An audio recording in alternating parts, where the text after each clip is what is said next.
നമ്മുടെ ഈ ഭൂമി മലയാളത്തിൽ തോന്നുന്നതെന്തും അപ്പോൾ വിളിച്ചു പറയാൻ അവകാശം ലഭിച്ചിട്ടുള്ള സമുദായ നേതാവ് വെള്ളാപ്പള്ളി നടേശൻ മാത്രമാണ്. ഇപ്പോൾ തന്നെ തങ്ങളുടെ റിപ്പോർട്ടറെ തീവ്രവാദി എന്ന് പച്ചയ്ക്ക് നാക്ക് വളച്ചും പല്ല് കടിച്ചും വിളിച്ചിട്ടും റിപ്പോർട്ടർ ചാനലിന് പോലും ആ കാര്യത്തിൽ ഒരു പരാതിയുമില്ല. ക്രിസ്തീയ സമുദായ നേതാക്കളിൽ പാമ്പ്ലാനി പിതാവിന് മാത്രമാണ് റബ്ബറിൻ്റെ വില കൂട്ടിയാൽ വോട്ട് തരാൻ തുടങ്ങിയ ലഘുവായ ചിലതൊക്കെ പറയാൻ സാധിച്ചിട്ടുള്ളത്. അതിന് തന്നെ അദ്ദേഹത്തിന് വയറ് നിറച്ച് കിട്ടുകയും ചെയ്തിട്ടുണ്ട്. ഇപ്പോഴിതാ ഇത്തരം കുരുക്കുകളിലൊന്നും ചാടാതെ കോടതി വിധിയുടെ പിൻബലത്തിൽ യാക്കോബക്കാരുടെ പള്ളി പിടിച്ച് മാത്രം സഭാ വളർച്ച ലക്ഷ്യമിട്ട് മറ്റാർക്കും ഒരു ദോഷവും ചെയ്യാതെ ജീവിച്ചിരുന്ന ഓർത്തഡോക്സ് സഭയുടെ പരമാധ്യക്ഷൻ ബസേലിയോസ് മാർത്തോമ മാത്യൂസ് കാത്തോലിക്ക ബാവ അതിഗംഭീരമായൊരു പ്രസംഗം നടത്തിയിരിക്കുന്നു. പനയമ്പാലയിലുള്ള സെൻറ് മേരീസ് ഓർത്തഡോക്സ് പള്ളിയുടെ ഒരു ചടങ്ങിലാണ് ബാവ RSSനെതിരെ കത്തിക്കയറിയത്. ഒടുവിൽ രക്തസാക്ഷിയാകാൻ വരെ ഒരു മടിയുമില്ലെന്ന് പറഞ്ഞു വെച്ചുകൊണ്ടാണ് പ്രസംഗം അവസാനിപ്പിച്ചത്. ഗംഭീരമെന്നല്ലാതെ മറ്റൊരു വാക്കും അതിനെക്കുറിച്ച് പറയുവാനില്ല. എന്തൊക്കെയാണ് കാത്തോലിക്ക ബാവയുടെ പ്രസംഗത്തിലെ ഉള്ളടക്കമെന്ന് നോക്കിയാൽ പ്രധാനമായും 5 കാര്യങ്ങൾ അതിലുണ്ട്. 1, ഇനി അവർ പള്ളിക്കുള്ളിലേക്കും കയറും. അതായത് RSSന്റെ പോഷക സംഘടനകളായ VHPയും ബജ്രംഗ് ദളും ക്രിസ്ത്യാനികളെയും മതന്യൂനപക്ഷങ്ങളെയും ആക്രമിക്കുകയാണ്. ആദ്യം കന്യാസ്ത്രീകളെ ആയിരുന്നു വേട്ടയാടിയത്, ഇപ്പോൾ വൈദികരെയായി. പള്ളിയുടെ പുറത്തുള്ള ക്രിസ്മസ് ആഘോഷ അലങ്കോലപ്പെടുത്തലായി. ഇനി പള്ളിക്കുള്ളിലേക്ക് ആക്രമണം ഉണ്ടായേക്കാമെന്ന് കാതോലിക്ക ബാവ ഭയപ്പെടുന്നു. 2, മതഭ്രാന്തന്മാരെ നിയമിക്കേണ്ടത് ഭരണകർത്താക്കളാണ്. മതസ്വാതന്ത്ര്യം ആർക്കും നിഷേധിക്കാൻ സാധിക്കില്ല. മതഭ്രാന്തന്മാരെ നിയന്ത്രിക്കേണ്ടത് ഭരണകർത്താക്കളാണ്. എന്നാൽ ഭരണകർത്താക്കൾ ശബ്ദമുയർത്താതെ അപലപിക്കാതെ ഇരിക്കുന്നത് കാണുമ്പോൾ ഇത് അവരുടെ പദ്ധതിയുടെ ഭാഗമാണെന്നേ ക്രിസ്ത്യാനികൾക്ക് മനസ്സിലാക്കാൻ സാധിക്കൂ. അപലപിക്കുന്നില്ലെങ്കിൽ നിശബ്ദമായി അത് അംഗീകരിക്കുകയാണെന്ന് എല്ലാവർക്കും അറിയാം. അതായത് മോദിയും കേന്ദ്ര സർക്കാരും മതഭ്രാന്തന്മാരെ നിയന്ത്രിക്കണമെന്ന് ചുരുക്കം. 3, ഹിന്ദുക്കളും ഇന്ത്യയിൽ കുടിയേറി പാർത്തവരാണ്. RSS പറയുന്നത് വിദേശ മതം ഇന്ത്യയിൽ വേണ്ട എന്നാണ്. അമേരിക്കയിൽ ട്രംപ് പറയാറുണ്ട് അമേരിക്ക ഫോർ അമേരിക്കൻസ് എന്ന്. അതേപോലെയുള്ള പ്രചാരണമാണിത്. എത്ര തെറ്റാണ് അവർ പറയുന്നത്. ക്രിസ്തുവിന് മുമ്പ് 2000 BCയിൽ ഇറാനിൽ നിന്നിവിടെ കുടിയേറി പാർത്ത ആര്യന്മാർ ബ്രാഹ്മണീയ ആരാധന ഉണ്ടാക്കി കഴിഞ്ഞ് രൂപപ്പെട്ടതാണ് ഹിന്ദുമതം. ഇന്ത്യയിൽ ജനിച്ചു വളർന്ന ഒരു ആര്യനുമില്ല, ഒരു ഹിന്ദുവുമില്ല. എല്ലാവരും ഇറാൻ പ്രദേശത്ത് നിന്ന് വന്നവരാണ്. അന്ന് സിന്ധു നദീതട സംസ്കാരം ഇവിടെ ഉണ്ടായിരുന്നു. അത് ക്രിസ്തുവിന് മുൻപ് 4000 BCയിൽ ദ്രാവിഡന്മാർ മുഖാന്തരം ഉണ്ടായതാണ്. ദ്രാവിഡന്മാരും ഇവിടുത്തുകാരല്ല. അതായത് ഹിന്ദുക്കളും ഇന്ത്യയിൽ കുടിയേറി പാർത്തവരാണെന്നാണ് കാതോലിക്ക ബാവ പറഞ്ഞു പിടിപ്പിക്കുന്നത്. 4, ക്രിസ്ത്യാനികൾ വിദേശത്ത് നിന്ന് വന്നവരല്ല. AD 52 മുതൽ ഇവിടെ ജീവിച്ചിരിക്കുന്നവരാണ് ക്രിസ്ത്യാനികൾ. ഈ രാജ്യത്തെ പൗരന്മാരാണ്. ഇവിടെ ഇസ്രായേലിൽ നിന്നുള്ള ക്രിസ്ത്യാനികളില്ല, അറബ് രാജ്യങ്ങളിൽ നിന്നുള്ള ക്രിസ്ത്യാനികളില്ല. ഈ ഒറിജിനുള്ള ക്രിസ്ത്യാനികളും മുസ്ലിങ്ങളും വിദേശികളാണെന്നും ഇന്ത്യ വിട്ടുപോകണമെന്നും പറയുന്നത് അറിവില്ലായ്മയാണ്. ആ അറിവില്ലായ്മയ്ക്ക് ഓശാന പാടുന്ന ഭരണകൂടം ഇവിടെയുള്ളപ്പോൾ ന്യൂനപക്ഷങ്ങൾ തമസ്കരിക്കപ്പെടും. ഇന്ത്യ ഫോർ ഹിന്ദുസ് എന്ന RSSന്റെ ആപ്തവാക്യമുണ്ടെങ്കിൽ അത് ഇന്ത്യയിൽ ചെലവാകാൻ പോകുന്നില്ല. കാതോലിക്ക ബാവ ഉറപ്പിച്ചു പറയുന്നു. 5ാമത്തെ കാര്യം, രക്തസാക്ഷികളാകുന്നതിന് ഒരു മടിയുമില്ല. ക്രിസ്ത്യാനികൾക്ക് രക്തസാക്ഷികളാകുന്നതിന് ഒരു മടിയുമില്ല എന്ന് പറഞ്ഞാണ് കാതോലിക്ക ബാവ പ്രസംഗം അവസാനിപ്പിക്കുന്നത്. ഇത് പറയുമ്പോൾ ഓർത്തഡോക്സ് സഭയെ സംബന്ധിച്ചിടത്തോളം പരമ്പരാഗതമായി ആയിരക്കണക്കിന് രക്തസാക്ഷികൾ ഉണ്ടായിട്ടുള്ള സഭയാണ് ഓർത്തഡോക്സ് സഭ. വിശ്വാസത്തിന് വേണ്ടി അവർ രക്തം ചിന്തിയവരാണ്. പക്ഷേ കേരളത്തിൻ്റെ ചരിത്രത്തിൽ ഇതൊന്നുമില്ല എന്നുള്ളതാണ് യാഥാർത്ഥ്യം. അതുതന്നെയാണ് ഇവിടുത്തെ സഭയുടെ പ്രശ്നവും എന്ന് കാതോലിക്ക ബാവ മനസ്സിലാക്കുന്നുണ്ടോ എന്ന് എനിക്കറിയത്തില്ല. ഈ പ്രസംഗത്തിന് തൊട്ട് പിന്നാലെ BJP സംസ്ഥാന പ്രസിഡന്റ് രാജീവ് ചന്ദ്രശേഖറും സംഘവും ഓടിയെത്തി ബാവയുമായി കൂടിക്കാഴ്ചയും നടത്തി. അവരെന്തൊക്കെയാണ് പറഞ്ഞതെന്ന് നമുക്കറിയത്തില്ല. ഏതായാലും അങ്ങനെ ഒരു സംഭാഷണവും നടന്നിട്ടുണ്ട്. ബാവയുടെ പ്രസംഗം ഇതുവരെ കേൾക്കാത്തവർക്ക് വേണ്ടി ഈ വീഡിയോയുടെ അവസാന ഭാഗത്ത് അത് ചേർത്തിട്ടുണ്ട്. നിങ്ങളത് കേൾക്കുക. ഈ പ്രസംഗത്തിൽ ബാബ പറഞ്ഞത് മുഴുവൻ സത്യമാണോ, ചരിത്ര വസ്തുതയാണോ, AD 52 തോമസ് ലീഗ ഇന്ത്യയിൽ വന്നോ, ബ്രാഹ്മണരെ മതം മാറ്റിയോ തുടങ്ങി നിരവധിയായ ചർച്ചകളൊക്കെ സോഷ്യൽ മീഡിയയിൽ തകൃതിയായി നടക്കുകയാണ്. ഇതുമായി ബന്ധപ്പെട്ട് എനിക്ക് മറ്റ് ചില കാര്യങ്ങളാണ് ഓർപ്പിക്കുവാനുള്ളത്. ഒന്ന്, മനോരമയുടെ നിശബ്ദത. സ്വന്തം സഭയുടെ സൺഡേ സ്കൂൾ വാർത്ത വരെ മെയിൻ പേജിൽ വാർത്തയാക്കാറുള്ള മനോരമ സ്വന്തം കാതോലിക്ക ബാവയുടെ പ്രസംഗം കണ്ടില്ല, കേട്ടില്ല, അതിനെക്കുറിച്ചൊന്നും മിണ്ടിയേയില്ല. കാതോലിക്ക ബാവയെ ഇങ്ങനെ അവഗണിക്കാൻ പാടില്ലായിരുന്നു. ഇനി ലോക്കൽ പേജിലെങ്ങാനും വന്നോ എന്ന് എനിക്കറിയത്തില്ല, ഞാൻ കണ്ടില്ല, വരാൻ സാധ്യതയില്ല. ബാബ തിരുമേനി പറഞ്ഞു വെച്ചത് അപകടമാണെന്ന് തിരിച്ചറിയാനുള്ള ബുദ്ധിയൊക്കെ മനോരമ കുടുംബത്തിനുണ്ടെന്ന് കരുതിയാലും മതി. 2, ഏറ്റുപിടിച്ചത് മീഡിയ വൺ ചാനൽ ബാബായെ ഗംഭീരമായി ആഘോഷിച്ചു. കേന്ദ്ര സർക്കാരിനും RSSനുമെതിരെ ആഞ്ഞടിച്ച ബാബായുടെ വാക്കുകൾ മീഡിയ വണ്ണിനെ കോരിത്തരിപ്പിച്ചതിൽ അത്ഭുതപ്പെടാനൊന്നുമില്ല. അവരത് ശരിയായിട്ട് ഉപയോഗിക്കുകയും ചെയ്തു. 3, ഒരു ദോഷവും ചെയ്യാത്ത പാവം ഓർത്തഡോക്സ് യാക്കോബായ സഭകൾ. സത്യത്തിൽ കാതോലിക്ക ബാവ ഇതെന്തുദ്ദേശിച്ച ഇത്ര രൂക്ഷമായി സംസാരിച്ചതെന്നും ഇത്തരം അപ്രിയ സത്യങ്ങൾ വെട്ടിത്തുറഞ്ഞ് പറഞ്ഞതെന്തിനാണെന്നും എനിക്ക് എത്ര ആലോചിച്ചിട്ടും പിടികിട്ടുന്നില്ല. RSSനും സംഘപരിവാരത്തിനും പൊതുവെ ഒരു പ്രശ്നവുമില്ലാത്ത സഭയാണ് ഓർത്തഡോക്സ് യാക്കോബായ സഭകൾ.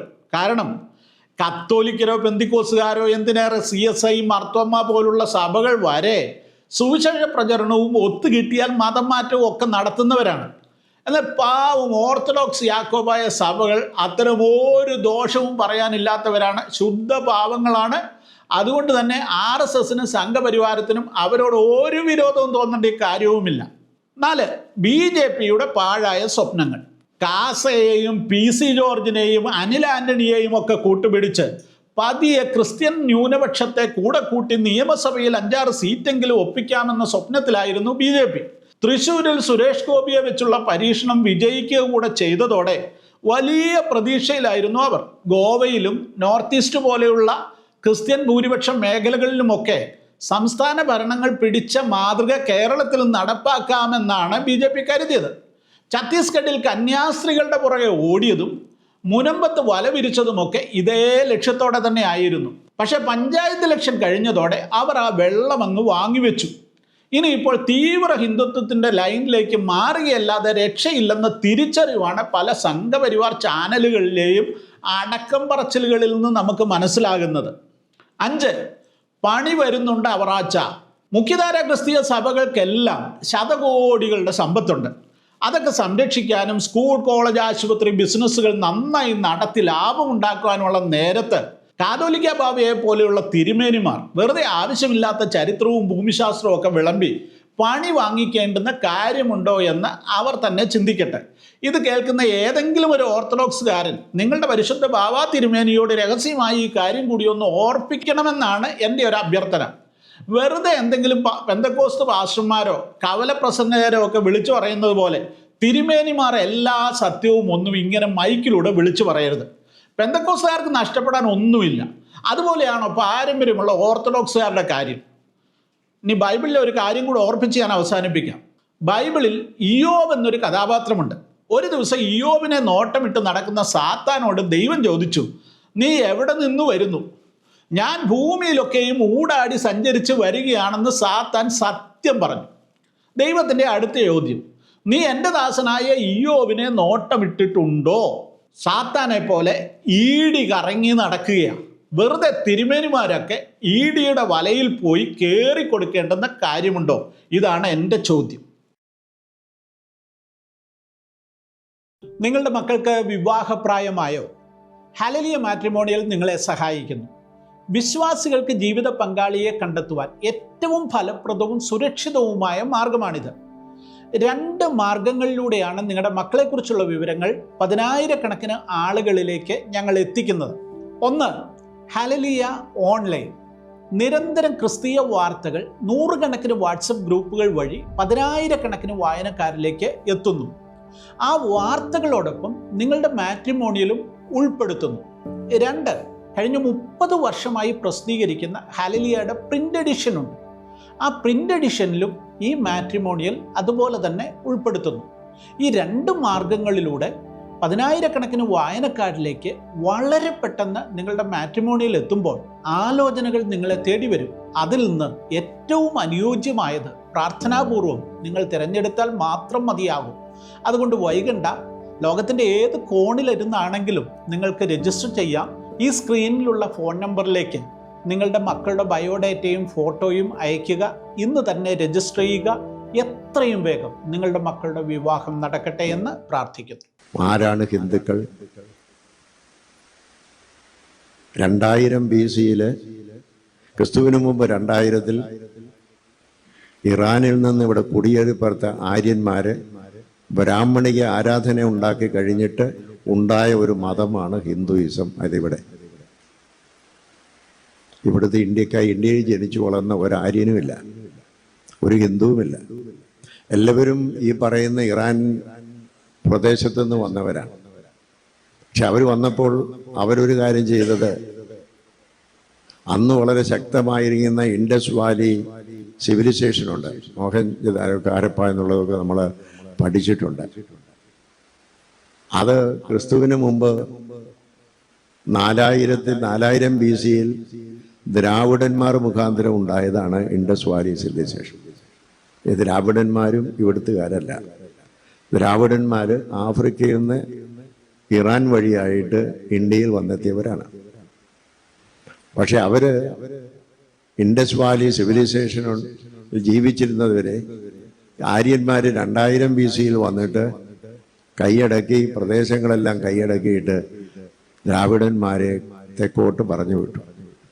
അങ്ങനെ തെക്കോട്ട് ഓടിച്ച് പലായനം ചെയ്ത ദ്രാവിഡന്മാർ ഇന്ന് സൗത്ത് ഇന്ത്യയിൽ താമസിക്കുകയാണ്. തെലുങ്ക് സംസാരിക്കുന്നവരും കർണാടകവും തമിഴും മലയാളവും, ഈ 4 ഭാഷകൾ സംസാരിക്കുന്നവരാണ് ദ്രാവിഡന്മാർ. അവർക്കും അവരുടെയും ഒറിജിൻ ഇവിടല്ല എന്ന് ഞാൻ പറഞ്ഞു.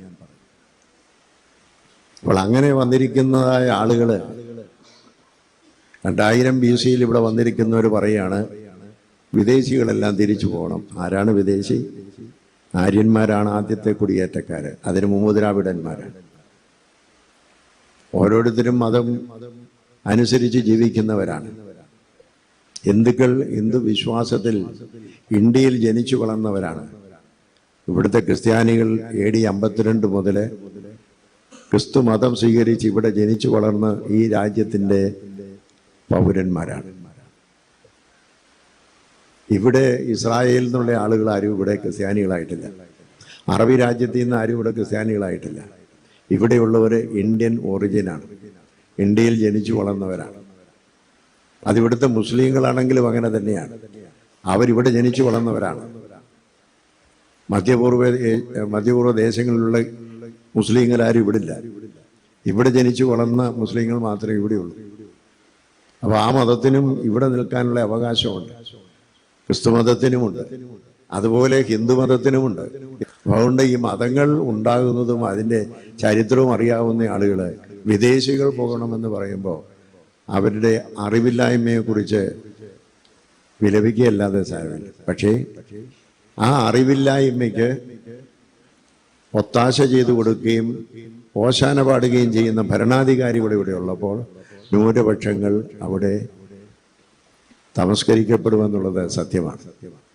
എന്നാൽ നാം ഇത് അറിഞ്ഞിരിക്കേണ്ടത്, ഈ സത്യങ്ങൾ അറിഞ്ഞിരിക്കേണ്ടത്, നമുക്കെതിരായുള്ള ആ ആക്രമണങ്ങൾ, നമുക്കല്ല, ന്യൂനപക്ഷങ്ങൾ ആരായുന്നത് അവർക്കെല്ലാം എതിരായി ഉണ്ടാകുന്നതായ ആക്രമണങ്ങൾ വരുമ്പോൾ അവരെ പറഞ്ഞ് ബോധ്യപ്പെടുത്താനാണ്. ആ ഒരു സത്യമാണ്. അത് അമേരിക്ക ഫോർ അമേരിക്കൻസ് എന്ന് പറയുന്ന ട്രംപിനെ പോലെ ഇന്ത്യ ഫോർ ഹിന്ദുസ് എന്ന് പറയുന്ന RSSന്റെ ഒരു വലിയ ആപ്തവാക്യമുണ്ടെങ്കിൽ അത് ഈ ഇന്ത്യയിൽ ചെലവാകാൻ പോകുന്നില്ല, അത് നടക്കത്തുമില്ല.